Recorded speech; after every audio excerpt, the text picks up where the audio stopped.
pessoal, eu sou o professor Dr. Wilson da Silva e estou apresentando para vocês o fascinante jogo de xadrez. Nós estamos vendo o movimento das peças. Na aula anterior nós vimos o movimento do bispo, da torre e da dama. E nessa aula nós veremos o movimento de mais duas peças, o peão e o cavalo. São duas peças que trazem dúvidas para os praticantes de xadrez, né? Então vamos analisar claramente, né, os movimentos, captura dessas duas peças, que elas são muito, muito importantes. Acompanhem comigo na tela para mais detalhes sobre o movimento e captura do peão e do cavalo. Então, começando pelo cavalo, né, o cavalo é uma peça que traz uma série de dúvidas para os alunos, né? E por quê? Porque o movimento dele não é um movimento ortogonal, como o movimento das três peças que a gente já viu. O que eu quero dizer com movimento ortogonal? Movimento reto, retilíneo, né? Seja vertical, seja horizontal, seja diagonal. O cavalo vai fazer o movimento L, a letra L maiúscula sempre. O que eu quero dizer com isso? Que ele se move duas casas num sentido, seja na vertical, seja na horizontal, que é a pernona do L, uma, duas, e uma casa no outro sentido, formando a perninha do L. Então, duas casas, ou na vertical ou na horizontal, e aí viram ou para a esquerda ou para a direita. Portanto, chama a atenção que o cavalo é a única peça que salta sobre as outras. Nenhuma outra peça no xadrez tem essa propriedade. E o cavalo tem essa propriedade cinética, né, de movimento, de poder saltar sobre as peças, né? Vamos para o quadro que eu vou esclarecer isso, não vou deixar dúvida nenhuma com você. Acompanhe comigo. Então, o cavalo, como disse para vocês, ele sempre... A imagem dele lembra um cavalo mesmo, né? Se você olhar, você vai ver que é bem fácil de associar com um cavalo de verdade. E aqui o símbolo também é muito parecido com a peça de verdade, com o cavalo. Vamos lembrar que os cavalos de verdade saltam os obstáculos. E o cavalo do xadrez também salta. Aqui vocês podem ver, nesse diagrama, o cavalo na casa E4, ó, E4, coluna E, fila 4.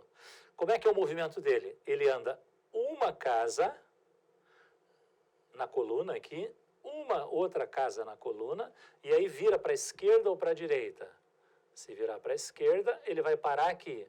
Se virar para a direita, ele vai parar ali. Sempre vai dar uma casa, ó, anda um, anda dois e vira. Né? Então, aqui vocês têm todas as casas, 8 casas, que o cavalo pode ir se ele estiver na posição E4. Estou marcando as 8 casas. E aqui no diagrama da direita, na figura da direita, o cavalo também está em E4. Como é que ele captura? Ele pode capturar uma peça preta e não a outra. O peão, ele não pode capturar. O peão é esse símbolo aqui. Ele pode saltar sobre o peão e parar aqui. Como ele captura no final do movimento, ele poderia então capturar o bispo que se encontra na letra L no final do movimento. E observe que eu coloquei uma torre branca aqui para mostrar que está atrapalhando o movimento do cavalo. Que ele não pode ir para essa casa porque uma peça se encontra ali. Então vamos recapitular sobre o movimento do cavalo. Como é que ele se move, professor Wilson? Não esqueçam, sempre em letra L. Só que o L em qualquer posição. L é assim, L é assim, L é assim, para baixo, para lá, para cima. Qualquer posição que dê a letra L, o cavalo se move. Eu estou dizendo a letra L porque é fácil de você ensinar isso para uma criança. A criança pega, faz a letra L, L maiúsculo, né? E ela já sabe o movimento do cavalo. O cavalo só captura a peça que se encontra no final do L, né? Uma, duas, pam. Aqui no final do L é onde ele vai poder capturar a peça. O cavalo é a única peça que salta sobre as outras peças. Nenhuma outra peça do xadrez tem essa propriedade, só o cavalo. Então, guardem bem isso, que são informações importantes do cavalo. Agora vamos ver a outra peça, que é o peão, e traz também uma série de exceções, e é importante a gente frisá-las, para que vocês não esqueçam. Acompanha comigo na tela. Então, o peão traz algumas regrinhas. Eu não vou ler esse slide todo para vocês, depois vocês podem parar o vídeo para dar uma olhada com calma, ou acompanhar o material adicional que estará no Canvas. Então, eu vou explicar aqui para vocês, né, de uma maneira mais fácil, depois do diagrama, a gente vai acompanhar com o diagrama, com a figura, né? A regra, eu estou colocando sempre a regra do xadrez, a regra oficial, para vocês conhecerem, mas vou estar fazendo aqui uma tradução pedagógica para ficar mais fácil. Então, o peão, primeira coisa que eu vou chamar a atenção do peão, o peão se move uma casa, sempre para frente, na vertical. Se o peão estiver na posição inicial, ou seja, um peão branco que está na fila 2, ou um peão preto que está na fila 7, ele pode andar 2 casas. Então, olha, já uma exceção. O peão que já se mexeu, só anda uma casa para frente. O peão que está na posição inicial, que, portanto, não se mexeu ainda, pode andar 2 casas. Estou falando pode, porque se ele quiser andar uma, ele também pode. Se ele quiser andar 2, ele pode. Só pode andar 2 se ele estiver na posição inicial. O peão é a única peça que nunca volta no xadrez. É o soldado. Né? A determinação dele é tanta que ele vai sempre para frente. Mesmo que tenha que morrer, ele vai sempre para frente. É o soldado ali no campo de batalha, né? E o peão tem uma captura diferente do movimento. É a única peça no xadrez que se move de um jeito, que se move para frente e captura de uma outra forma, captura na diagonal. Mas uma casa na diagonal para frente. Vamos ver, isso está tudo escrito no slide, mas eu vou mostrar uma figura para facilitar a compreensão de vocês. Acompanhem comigo na tela. Então, eu coloquei aqui 3 regrinhas. Ó. Regra A, que é a primeira que eu falei aqui para vocês. O que quer dizer? Um peão que já se moveu só pode andar uma casa. Professor Wilson, como é que eu sei que esse peão já se moveu? Porque os peões pretos começam na 7ª fila. Se ele não está na 7ª, ele já se mexeu. Então, se ele já se mexeu, uma casa por vez. O peão, regra B, ó. O peão que está na posição inicial, como esse peão branco, como é que eu sei que ele está na posição inicial? Peões brancos começam na 2ª fila. Ele pode andar uma ou 2. Se ele quiser andar 2, contando como uma jogada, ele pode fazê-lo. Regra 3, regra 6, C aqui, ó. O peão captura diferente do movimento. Para mexer, para mover, ele anda para frente. Mas ele só pode capturar uma peça que se encontre na diagonal, uma casa na diagonal, mas uma diagonal no sentido do movimento. Como ele está indo para lá, para frente, né, são essas 2 casas que ele pode capturar. Ele não pode capturar voltando, como estou marcando aqui. Não pode. Vou botar um X aqui, que isso aqui não pode ser feito. Então, observem 3 regrinhas importantes com relação ao peão. O peão, na posição inicial, pode andar 2 casas. Se ele já se mexeu, uma casa somente. E como é que ele captura? Captura uma casa na diagonal no sentido do movimento. Se ele está andando para frente, ele vai capturar as 2 casas diagonais no sentido do movimento dele. Se ele estiver descendo, as 2 casas da diagonal descendo, né, no sentido do movimento. Então, tem ainda mais algumas exceções com relação ao peão que a gente vai vendo. Vamos acompanhar o slide para a gente prosseguir com essa explicação. Então, eu dizia para vocês sobre a captura en passant. Está escrito aqui, ó, en passant. Se vocês olharem esse termo, vocês provavelmente vão identificar a origem dessa palavra, en passant. É um termo em francês e quer dizer o quê? Na passagem. Então, uma captura do peão que parece que o jogador que faz, parece que ele está roubando. Mas ele não está roubando, é uma regra que existe há 500 anos, pelo menos. Então, essa captura en passant é importante chamar a atenção, porque se você fizer com uma pessoa que não conhece direito as regras do xadrez, essa pessoa vai dizer que você está roubando, mas não está roubando. Qualquer livro de xadrez que você pegar vai mostrar essa captura, ou se você acessar a internet, vai mostrar essa captura. Acompanhe na tela comigo. Então, eu vou mostrar aqui como se dá a captura en passant.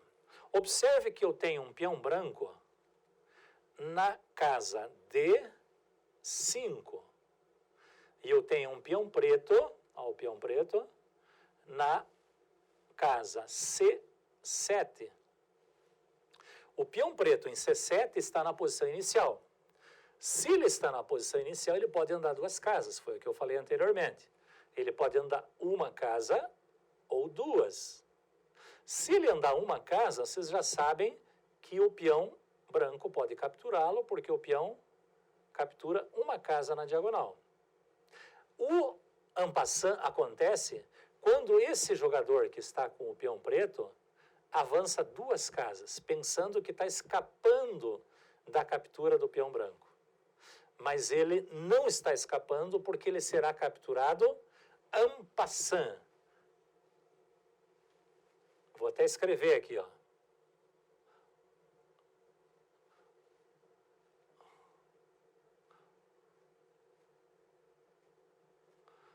Ele será capturado na passagem. En passant significa na passagem. Na passagem do quê? Na passagem dessa casa aqui, ó. Que é a casa C6. Se ele passa pela casa C6, fazendo o duplo avanço do peão. Então, ele tem que passar da posição inicial, ó. Faz o duplo avanço. Cai aqui nessa casa, na casa C5, ó, que eu estou marcando agora. O peão branco pode capturá-lo. O peão branco simplesmente vai para a casa C6 e retira o peão que estaria nessa casa aqui. Vocês vão me dizer, professor, mas parece que está roubando. Sim, parece que está roubando, mas não está. É uma regra que foi criada quando o peão só andava 1 casa, porque vamos pensar, em termos históricos, o peão de antigamente, no xadrez medieval, o peão andava 1 casa só.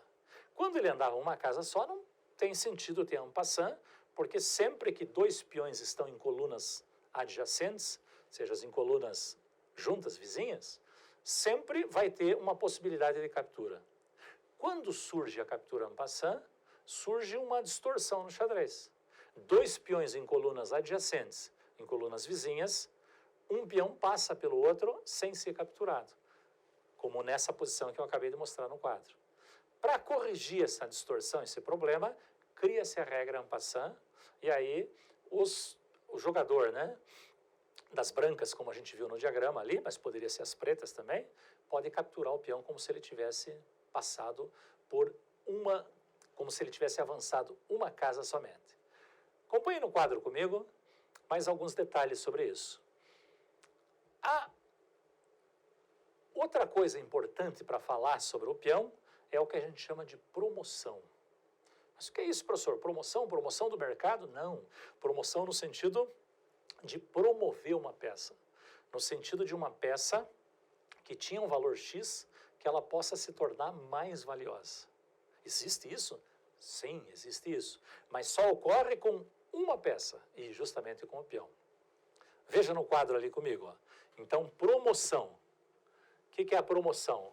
É uma jogada que você faz com o peão somente, e quando o peão atravessa o campo de batalha e chega lá do outro lado do tabuleiro, ele deve, na verdade, ser trocado por uma peça mais valiosa.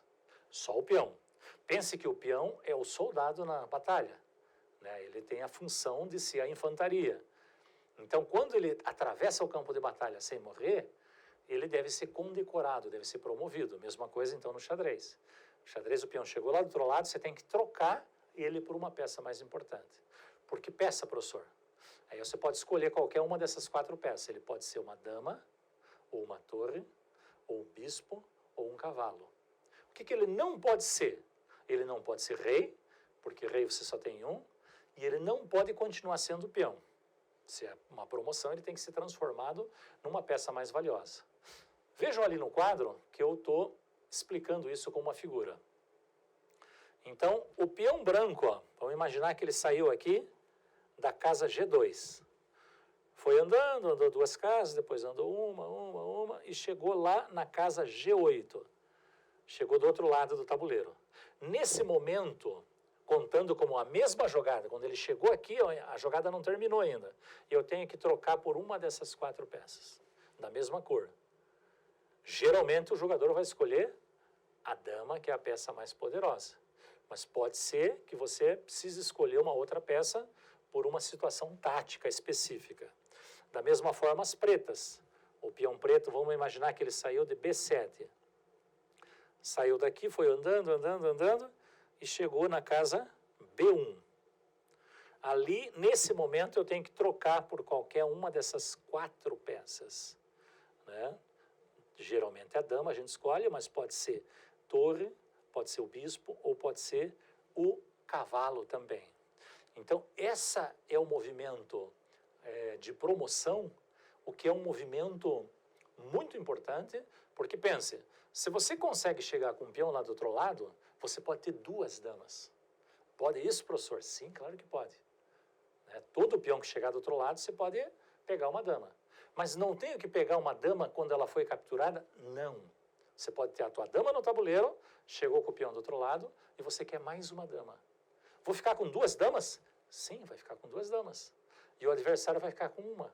Então você com 2 damas pode ganhar mais facilmente de um jogador que só tem uma dama. É a mesma coisa que você ter uma dama e ele nenhuma. O jogo geralmente é vencido de maneira tranquila dessa forma. Qual é o número máximo de damas que eu poderia ter? Você poderia ter 9 damas, porque você começa com uma e tem 8 peões. Na prática eu nunca vi isso acontecer, não diria que é impossível, mas é improvável. O máximo que eu vi foi 5 damas numa partida. Um jogador tinha 3 e o outro tinha 2 damas, então a soma das damas era 5 damas. Ok, pessoal? Espero que vocês estejam cada vez mais interessados com o xadrez, uma vez que vocês estão compreendendo os movimentos, as capturas, os objetivos do jogo. Até a próxima. Um abraço.